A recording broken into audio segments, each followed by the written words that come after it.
Ayan na, welcome back po dito sa ating YouTube channel mga kapatid. It's me, Kaway Kois. Ayan, nabuhay na naman po si Kaway dito, si Kaway Kois dito sa platform na ito. So mga kapatid, pag-uusapan natin itong isang platform na si Facebook page or sa Meta. Ayan. Hindi, I'm not sure kung kasali ba dito si YouTube sa Meta. I'm not sure, wala akong idea. Kasi nakapokus din kasi ako doon sa kabila sa Facebook page na hindi lang sana tayo magagalit hindi lang sana magagalit sa YouTube sa atin. Ano lang po ito ay content lang, no? Content lang po ito. Hindi po ito paninira, no? Based lang tayo doon sa based lang tayo doon sa mga experience din na makasamahan natin sa platform, sa ibang platform sa Facebook page. So andoon na may nagsasabi na dito na scam, no? Scam si Facebook page or si Meta or si si Facebook page or si Meta. Siya din ang hacker mismo sa kanyang sa kanyang platform. So, I'm not sure kung totoo ba talaga kasi ganito kasi 'yun mga kapatid, no? May nag-i-explain din kasi, no? Kasi ang dami ng bawal. Lahat na bawal. Kahit na pag nagsalita ka doon na mababanggit mo yung mga katulad ng kay Facebook, ganyan, kay Meta, kahit yung mga logo niya, no, kahit sa videos mo, logo mo bawal, no? Bawal doon ang logo ng TikTok. Bawal na Instagram. Bawal din doon yung si YouTube. Bawal doon yung niya, yung logo niya. So it's social media kasi siya, no? Social media kasi siya. So pinagbabawal niya 'yun. Kahit na yung mga salita na nag-i-invite ka, no? Sasabihin mo na follow pa more, subscribe pa more, share my video, ganyan. Tapos sabay tayo aangat, panoorin niyo ang videos ko. Bawal. Kahit magsishare ka doon ng sarili mong video, no? Bawal din. Ang dami-daming bawal. Tapos magkakaroon ka ng mga sa violation na yun, not recommended na yung channel mo dahil sa ginawa mo. So, lahat na lang bawal. So, ano pa ba? Bakit pa tayo mag-i-stay talaga doon? 'Di ba? Kung yung lahat na naman ng salita natin, kasi paano din natin kasi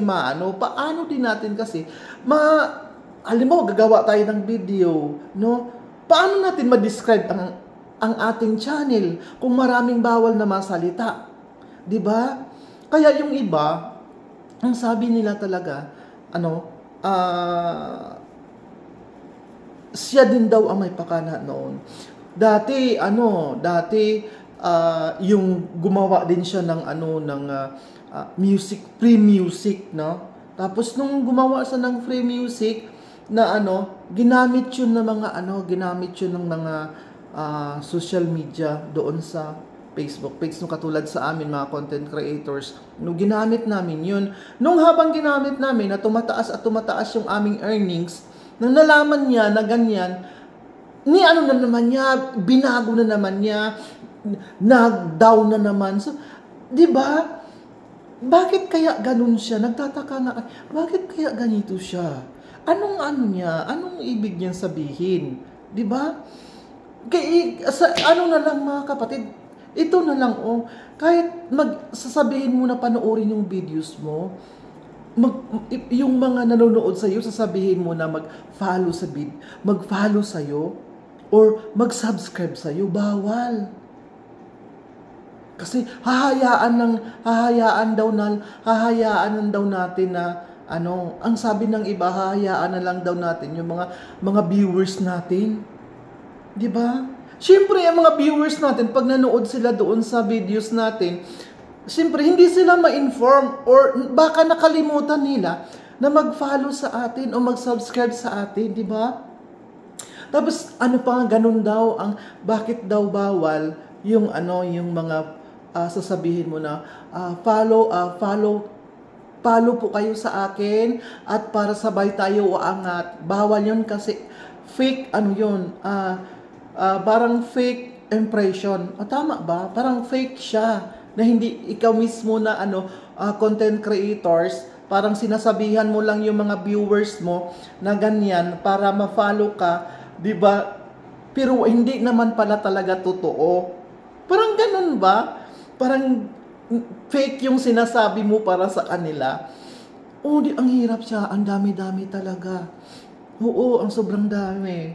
Kaya nga, hindi natin maiiwasan na magsasabi yung ibang mga content creators doon na na siya mismo ang may pakana doon sa mga na yun, nangyayari mismo sa social media platform, sa Facebook page.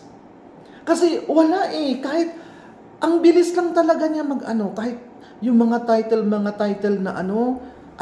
parang niya, ang dami mong iwasan sa kanya. Para bang gawin mo yung channel mo na wala kang kaalam-alam. Gagawa ka na lang video lang, sige, ganyan lang, gumawa ka na lang dyan.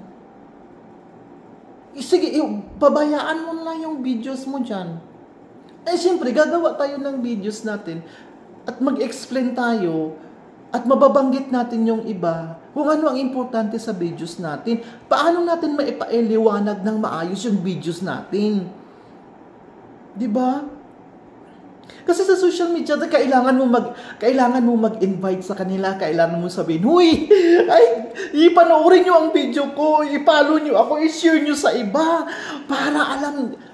Hindi pwede po. Hindi siya pwede. Oo. Kasi maano ka kaagad. I-hold yung mga yung mga earnings mo. Tapos hindi ka na i-share ni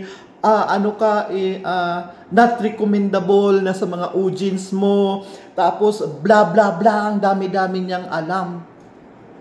Oo. Kaya, 'di ba?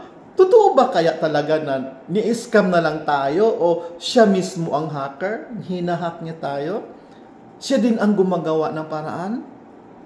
Kasi, alam nyo yung mga videos na nagkakamali siya sa Oo, ang dami niyang mali sa mga videos, sa mga violations niya. Ang dami. Hindi lang ako, ang sobrang dami talaga. Oo, kaya ang iba doon na hindi pa nila alam talaga, parang fight pa rin sila. Tapos ang dami ding mga tawag dito, yung mga malaking mga channel na or mga na-demonetize sila doon. Na-demonetize sa sobrang dami. So, ayun mga kapatid, sinasabi ko lang dito, explain ko na ito. Iwan ko talaga, nabubuang ako, Ayan, maraming salamat po, sa ating lahat, sa nanood sa akin, kung nagustuhan niyo ang aking, kasi experience ko lang talaga to kung mga kapatid, Experience ko lang talaga to. Kasi, nagtataka nga ako, kahit ano na lang napapansin niya, kahit yung kahit nagbibigas ka na mga word na mga yung about sa mga pera, about sa mga pira, about yun sa mga stars, mga ganyan, yung mga tala-tala, mga ganyan, na niya talaga kapatid, na nadidetect niya. Oo. Alam ko naman talaga, kahit naman na dito sa sa YouTube channel, dito sa YouTube, may ganyan din na pangyayari. Pero hindi siya talaga actually, dito, hindi siya ganun kahigpit. Alam ko dito, pag nagkamali ka dito, sa YouTube, pag nagkakamali ka, alam mo yung violation mo, saan mo siya pupuntahan, pag na-violation ka, yung videos mo, ganito ang problema. So, mapupuntahan mo siya, maipa-review mo siya, Tapos, or na-copyright ka. So, tatanggalin mo yung music ng copyright, tapos, papalitan mo ng another music. Mga ganyan ba? So, alam mo kung ano ang gagawin. Pero doon, sa kanya, hindi mo talaga alam. So, ang dami-dami mo nang na-upload na videos. Sasabihin niya na may flag content ka, may flag, ganyan, may flag videos ka, you're violating, ang violation mo is flag content. Sabi, mahanap mo doon.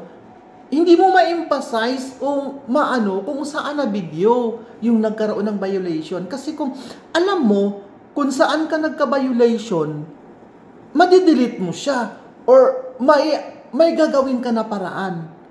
Ang hirap talaga sa kanya, hindi mo maintindihan. Kaya sa mga nagsasabi, no, uulitin ko, na siya ba daw talaga ang mismo ang hacker or ang Facebook ba talaga ay scammer. Ayan mga kapatid, maraming salamat po once again sa inyong lahat. Ayan, panood sa aking videos. Ayan, maraming salamat sa inyong lahat. Bye-bye!